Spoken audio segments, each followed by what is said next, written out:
कुछ याद आया? REMO, रेमो। कुछ याद आया इससे? याद आया?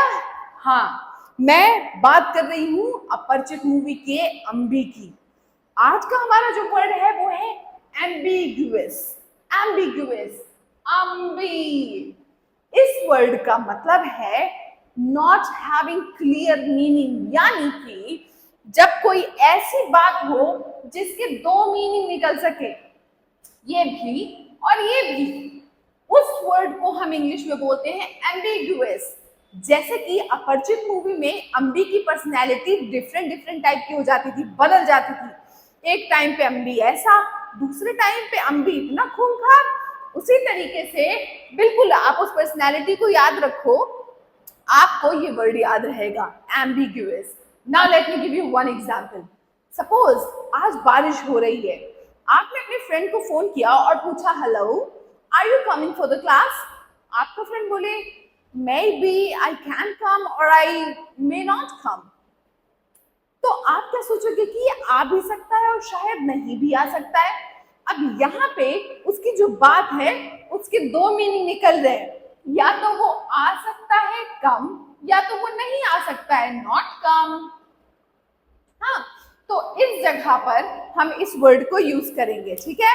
अब मैं आपको कुछ एग्जांपल्स दे देती हूँ जिससे कि आपको थोड़ा सा मीनिंग और अच्छे से क्लियर हो जाए। ओके, आपने अगर अपने दोस्त से कहा कि भाई मुझे समझ में नहीं आया कल तुम क्या कह रहे थे, तुम्हारा जवाब साफ नहीं था, तुम्हारा जवाब साफ नहीं था, तो आप इसको इंग्लिश में कैसे बनाओगे? अभी आप बोलोगे your conversation, your meaning was not clear. Clear का मतलब आपको समझ नहीं आ रहा था। परफेक्ट वर्ड के साथ जाओ, इस वर्ड के साथ लिखो, बोलो उससे इंग्लिश में, your answer was ambiguous. Ambiguous.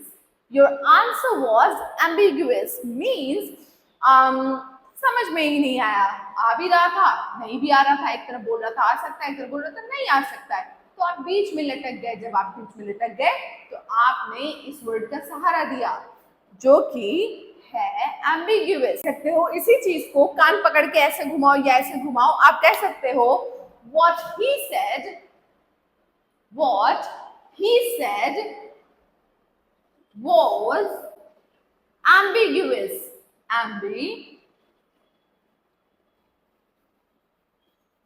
What he said was ambiguous means कि उसने जो कहा उसने आपको कंफ्यूज कर दिया कि भाई करेगा या नहीं करेगा, साफ बता दे। तो इन दिस केस आप ये करोगे, ठीक है।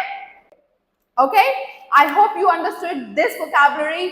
Make some sentences in the comment section so that I can also see whether you are using this word in the right way or wrong way. Okay, see you in my next video. Thank you so much everyone.